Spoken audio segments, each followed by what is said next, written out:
Hello guys, good morning. आजची morning पूर्ण चिमण्यांच्या चिवचिवाटामध्ये आहे. त्याही सगळ्यांना शुभ सकाळ, गुड मॉर्निंग बोलता आहे. आता मी आणि प्रियांका निघाली आहे वॉकिंगला आणि तिकडनं येताच मी टिफिन वगैरे सगळं रेडी केलं. बाकीचं येण्या जाण्याचा व्हिडिओ वगैरे तर काही बनवला नाही. आली आणि डायरेक्ट स्वयंपाकालाच लागली. मग मस्त वड्याची भाजी, चटणी, पोळी असा तिघंही मुलांचा टिफिन माझा रेडी झालेला आहे. आता मी तो पॅक करते आणि याच्यानंतर बेबो आल्या तर त्यांच्या तयारी करतातच आहे. तोपर्यंत वॉटर बॉटल, टिफिन वगैरे सगळं पॅक करून ठेवायचं आणि मग साऊ महाराजांचं आवरायला घ्यायचं. आणि मला थोडासा वेळ आहे, मग त्याच वेळामध्ये म्हटलं चला आपण तोपर्यंत गिलक्याची भाजी करून घ्यावी, भरलेल्या गिलक्याची भाजी. तर शेंगदाणे, आलं, लसूण, अजून तुम्हाला काय दिसतं त्याच्यामध्ये कांदा, खोबरं हे सगळं मस्त बारीक करून घेतलं आहे. आणि थोडी कोथिंबीर वगैरे टाकेल, त्याच्यामध्ये आलं टाकेल. आता हे आलं घेतलं हे मी ठेचून टाकणार. अर्धंसं कट केलं आणि मस्त असं ठेचून कढईमध्ये डायरेक्ट टाकून देणार.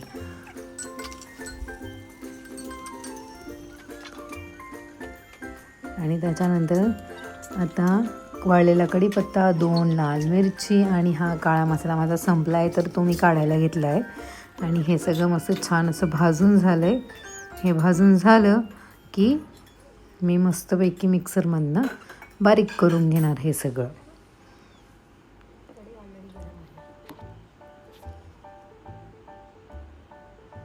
आणि त्याच कढईमध्ये आता थोडंसं तेल टाकणार आणि तेल गरम होतं आहे तोपर्यंत त्याच्यामध्ये जिरं मोहरीची फोडणी देणार, थोडीशी हळद टाकणार आणि हे असे गोल गोल कापलेले गिलकी मी त्याच्यामध्ये टाकणार आणि हे मस्त परतणार.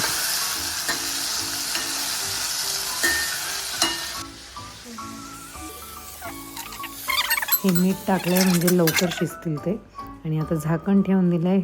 आता हे आपलं सगळं बारीक करायला घ्यायचं मिक्सीमध्ये.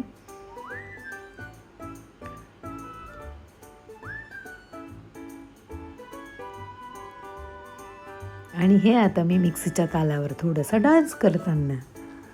आणि आज एक विशेष पण आहे.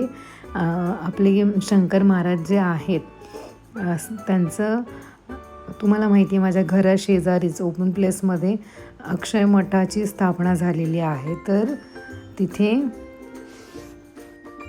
श्रींचा म्हणजेच आपल्या शंकर महाराजांचा 79वा म्हणजे 79वा समाधी सोहळा आहे. तर समाधी सोहळ्याचं हे आपलं दुसरं वर्ष आहे. तर त्याचा आज पहिला दिवस आहे. आणि आता आपलं मिक्सरमधनं हे सगळं काढून झालं. हे मस्तपैकी शिजलेलं आहे.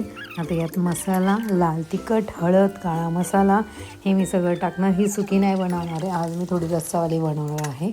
आणि ही मस्त आता परतत ठेवून देईल, थोडंसं पाणी वगैरे टाकून हे झाकून देईल. आणि इकडे आता आमचे साऊ महाराज उठलेले आहे, पण 2 मिनटाची नॅप आम्हाला इथे आर्या बेबोच्या रूममध्ये घ्यायची म्हणजे घ्यायची. आर्या बेबून त्या आता गेल्या विचारा लवकर निघून.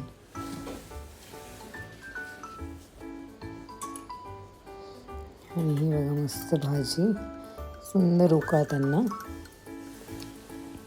तर साऊ महाराज आंघोळ करतोय, त्याचा बादलीत बसलेला आहे. आणि मी त्याला आता बादलीतनं बाहेर घेऊन आली आहे. बघा किती वेळे चालू आहेत बघा त्याची सकाळी सकाळी.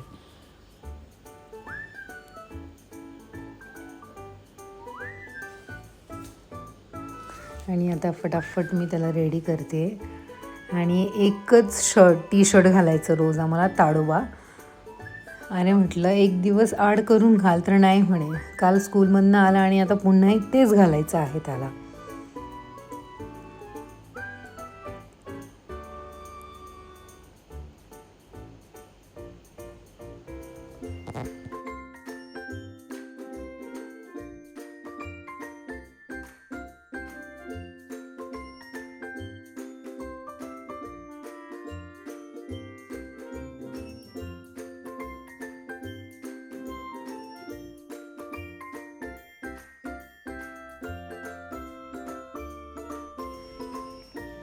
आता साऊ महाराजांची पटापट तयारी करेल, त्याची बस येईलच. त्याला सोडून आल्यानंतर ही भाजी अशा प्रकारे झालेली आहे माझी. आणि हे बघा आपल्या मठामध्ये केवढी सुंदर अशी तयारी करून झालेली आहे. मला थोडा उशीर झाला. महाराजांचा आज श्रृंगार, साज श्रृंगार अगदी हे सगळं घरच्या घरी अर्चनाताईंनी बनवलेलं आहे. महाराजांचे जे वस्त्र आहेत ह्या सगळ्या काही गोष्टी. आणि आता इकडे मस्त आपले ब्राह्मण बुवा छान असं एक सुपारी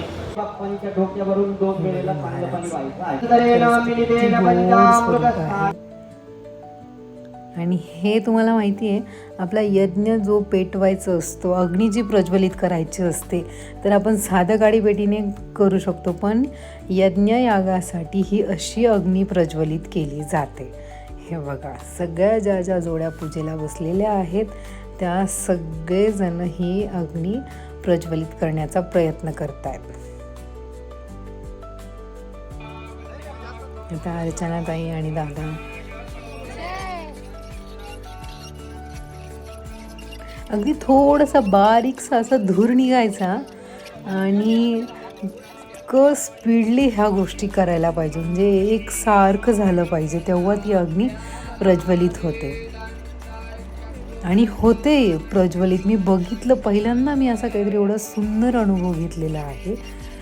आणि की अशी ही अग्नी प्रज्वलित यज्ञासाठी अशीच लागते म्हणून.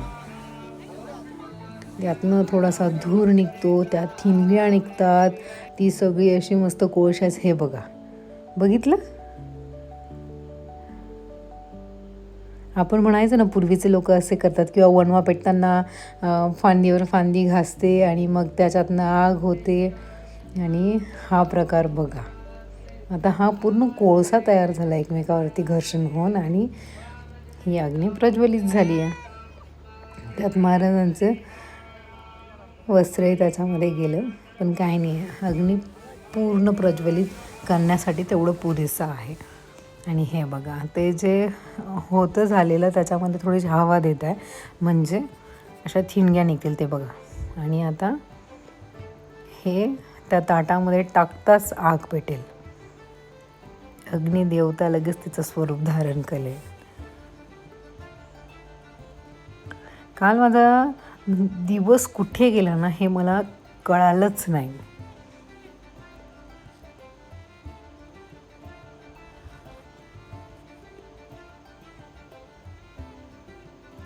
रोजचं घराचं काम, सगळ्या काही गोष्टी रोजच असतात, पण हे वर्षातले 3 दिवस द्यायला आपल्याला काय हरकत आहे नाही का.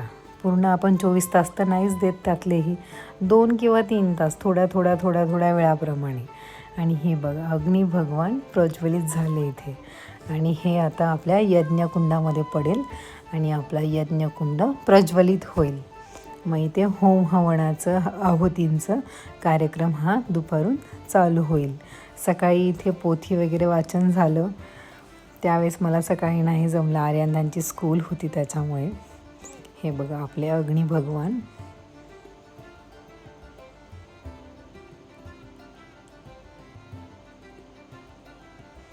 हे बघा यज्ञकुंड.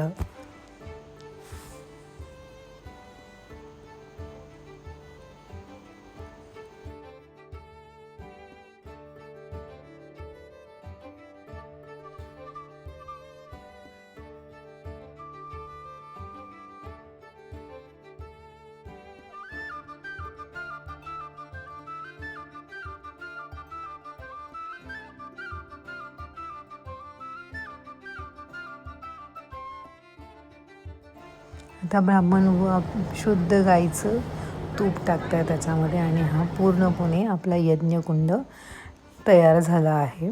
आणि इकडे स्वामींचं स्नान चाललेलं आहे. स्वामी दत्त महाराज ह्या सगळ्यांचं स्नान चाललेलं आहे. मस्त पंचामृताने शुद्ध पाण्याने व्यवस्थित स्नान करून झालं आहे आणि आता पूर्णपणे स्वच्छ पुसून घेत आहे, कोरडे करून घेत आहे. आणि याच्यानंतर यांचा साज श्रृंगार होणार. भाग्यश्री आणि दादा त्यांचा साज श्रृंगार करताय. आणि हा श्रृंगार झाल्यानंतर जी स्वामींची मूर्ती दिसते, जी दत्तांची मूर्ती दिसते, खरंच खूप अलौकिक म्हणतो ना आपण. तसंच हे अनुष्ठान म्हटलं तरी चालेल. आता स्वामींना फेटा बघा किती सुंदर बांधतात. मला तर असं वाटायचं हे रेडीमेड मिळतात, पण मी पहिल्यांदा बघितला. दादाही बोलले मी पहिल्यांदा हा फेटा बांधला. पहिल्यांदा कोणीच म्हणणं आणि पहिल्यांदा स्वामींचा फेटा बांधणारे किती अग्रेसर असतं ह्या गोष्टीमध्ये. दुसरा भेट घेतात स्वामींचं स्वरूप कसं बघायला.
सर्वमंत्रस्वरूपाय सर्वेन्द्रस्वरूपाय सर्वतंत्रस्वरूपाय सर्ववल्लभस्वरूपाय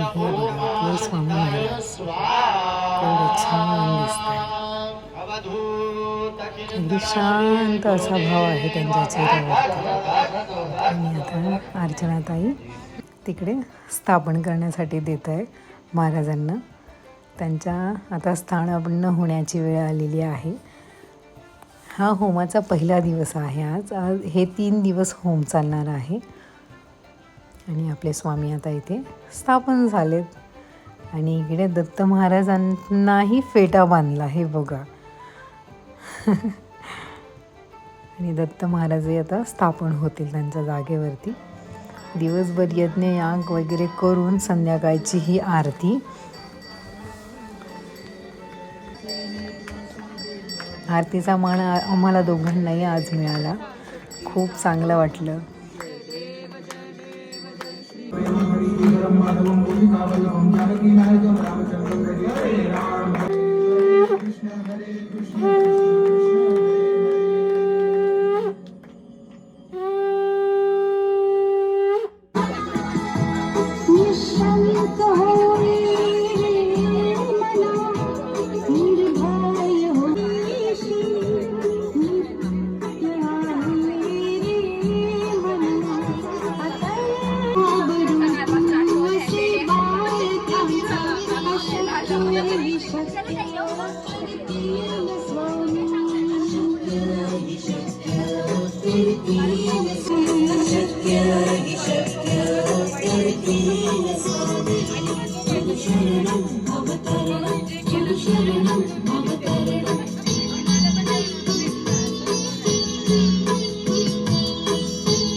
सम सकला पाहू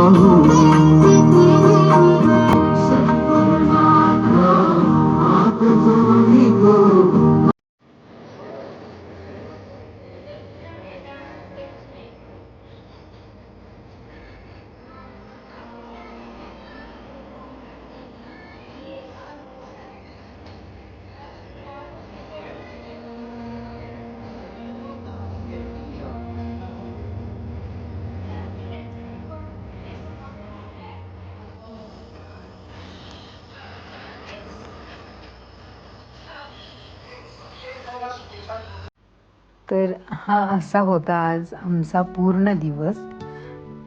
आज अक्षय मठामध्येच आमचा पूर्ण दिवस गेलेला आहे. पूर्ण 12 तास तर नाही देता आले, पण जितकं जमेल तितकं मी माझ्या पद्धतीने आम्ही सगळ्यांनीही केलं. आणि खूप छान. आणि आता बघू पुढचे 2 दिवस कसे जात आहे कसे नाही. चला तर मग भेटू आपण नेक्स्ट ब्लॉगमध्ये. माझा व्हिडिओ आवडल्यास लाईक करा, शेअर करा आणि माझ्या चॅनलला सबस्क्राईब करायला तर अजिबातच विसरू नका. आणि हो, अजून एक सांगते, जर जमलंच तुम्हाला सगळ्यांना तर नक्की तुम्ही 23 तारखेला महाप्रसादाचा आनंद घेण्यासाठी तुम्ही सगळ्यांनी श्यामजीनगर इथे या. मी तर म्हणेल याच. ज्यांनाही हा मेसेज मिळेल त्यांनी नक्की या आणि त्या महाप्रसादाची अनुभूती घ्या, देवाची अनुभूती घ्या. चला तर मग आमचे हे वेळेचाळे असे चालूच राहणार आहेत. आता ऑइलिंग करायचं आहे, झोपायचं आहे आणि इकडं मोबाईल बघताच वाकडे तिकडे चेहरे चालू होतात. आता हे लास्टला मी पत्रिका टाकलेली आहे तर या तुम्ही सगळ्यांनी. Okay, bye, good night.